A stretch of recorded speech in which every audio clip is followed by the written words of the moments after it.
If you examine the specs of the Fujifilm X-T5 and the X-H2, you might be surprised to find that both cameras share many of the same internal specifications. But there are some major important differences which you should be aware of before you decide which camera is right for you. And today we're going to talk all about it. What's up everyone? Thanks as always for joining me. If you like my videos, subscribe to the channel, hit the like button, and leave me a comment below. While you're there, check out my sponsors and visit my friends at B&H Photo for the best deals on photo gear. First, let's discuss the similarities between the X-H2 and the X-T5. Most importantly, both cameras share the same X-Trans5 40 megapixel sensor.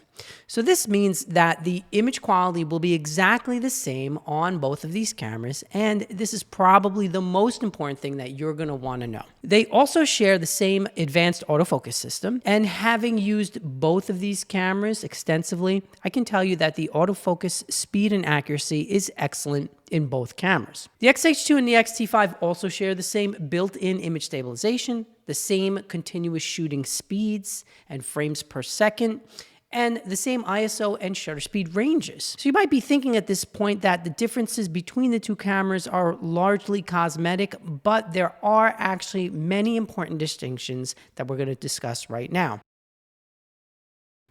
The most obvious difference between the X-H2 and the X-T5 is the radically different design language Fujifilm used for each camera. The X-T5 is considerably smaller and more compact, and it features analog dials for shutter speed, ISO, and exposure compensation. The traditionalist design is abandoned, however, in the X-H2 in favor of a modern mirrorless camera layout with command dials and a PASM dial for selecting your exposure modes. The X-H2 also has a much deeper grip and the ability to add an external grip, which you can't do with the X-T5.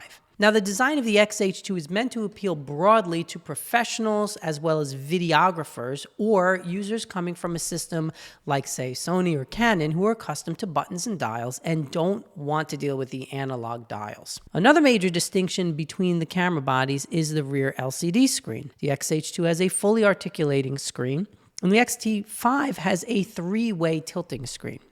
Now, there are other small design differences that are also important, like the lack of a physical AF/MF switch on the front of the X-H2, which the X-T5 does have, as well as the front and rear command dials, which you cannot press in on the X-H2. They just rotate. On the X-T5, you can rotate and press those dials in. These are small things that might make a big difference for you depending on your shooting style.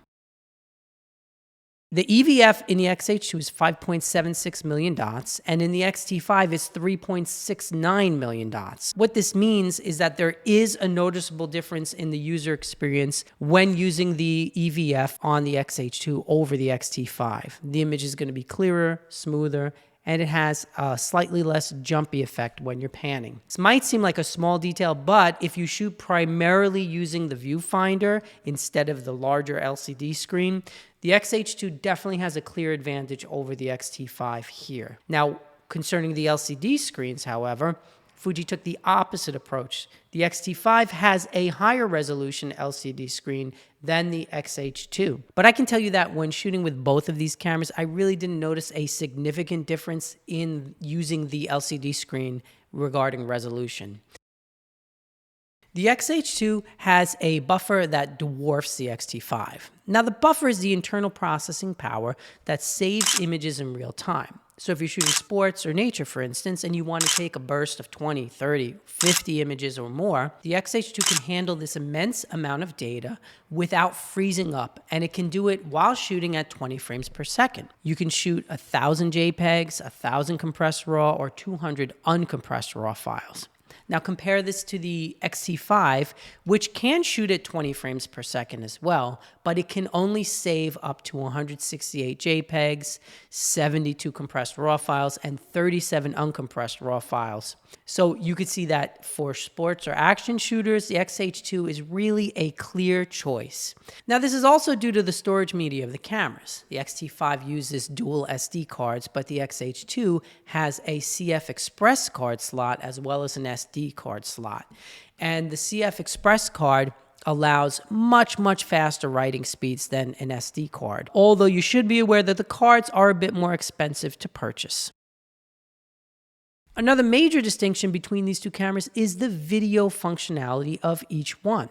As I mentioned, the X-H2 is geared towards a hybrid shooter who wants a camera that really is equally adept at stills and video. And although the X-T5 does offer 4K shooting at 60p, 6K shooting is limited by a 1.23 crop factor. The X-T5 also lacks a headphone jack, and it uses a micro HDMI port for connecting an external monitor instead of the full-size HDMI port on the X-H2. Now, Fuji makes no bones about the fact that the X-T5 is a photography-first camera, so it's not surprising that there are limitations in the video specs. The X-H2, however, shoots up to 8K 30p, and it has the option of an external cooling fan if you're doing very long-form videos, and the option for an external grip, which means a lot more battery power. Both cameras do feature F-Log 1 and 2, as well as the same RAW recording features, so the X-T5, although limited in video, it certainly is not handicapped. So which is right for you? Although both cameras are capable for a large variety of shooting purposes, if you're an action photographer, shooting sports or nature, for instance, you really will want to go with the X-H2. Now, I've shot sports with the X-T5 and it did a great job, but really the buffer is not ideal for shooting sports. Also, if you're using large telephoto lenses, you're going to want the option of a vertical grip since it balances out the camera very nicely and it gives you a vertical shutter button. Besides action shooters, I think the X-T5 is a better choice for hybrid shooters. So if you plan to do a lot of video, I recommend the X-H2. Even if you don't plan to shoot in 8K, the layout of the camera is definitely better for videography. And again, the ability to add a grip with extra batteries as well as the cooling fan, these are going to be options that are geared towards videographers. Now, besides the feature set, if you have large hands and you prefer a chunkier camera with a deeper grip, the X-H2 is still going to be built more for you. I did shoot a bunch of portraits recently, hand holding the camera in one hand and a light in the other, and I really did appreciate the deep grip of the X-H2 and the front and rear command dial, which made it easy to change my settings on the fly. So after shooting with the X-H2 and the X-T5 extensively, I must also say that the X-T5 holds its own against its more expensive big brother. And for the kind of shooting that I do, the camera doesn't feel at all like a compromise. Now, I am a portrait photographer, and I love using the X-T5, but even when I do occasional birding or sports and tons of family photos, the X-T5 never disappoints and it never feels like it can't handle the job to me. So I think the X-T5 is the clear choice if you are, 1, obsessed with the old school design aesthetics, 2, you want a small, compact, but very capable camera, and 3, you do a variety of shooting, but you don't need an insanely large buffer or bulky accessories to get the job done. Even if you do a decent amount of video shooting, the X-T5 is going to do well for that too. Now, the last thing I'm going to add is that these cameras are priced $200 apart. So basically, you have your choice. There's not a considerable difference in price. The thing that I want to say to wrap this all up is that regardless of which one you buy, I will guarantee you one thing, you're going to be really happy with these cameras. Well, that's all I have for you today. I hope you enjoyed this video. Now, if you found this information helpful and you've decided, hey, Pete, you've convinced me I'm going to get this camera or that camera, I would greatly appreciate it if you use my B&H link or my Amazon link below. Now, also, don't forget that I'm currently giving away a Viltrox 13mm lens, which I've recorded this video with. It's an awesome little lens. And I'm going to link my video in the description below so you can find out how to enter for a chance to win this lens. It's a great, awesome Fujifilm mount lens. So check that out as well. And don't forget to subscribe, leave me a comment. Check me out on Instagram and on Twitter. Give me a follow. And here's wishing you all an awesome day. Thank you for watching as always. I appreciate you all so much.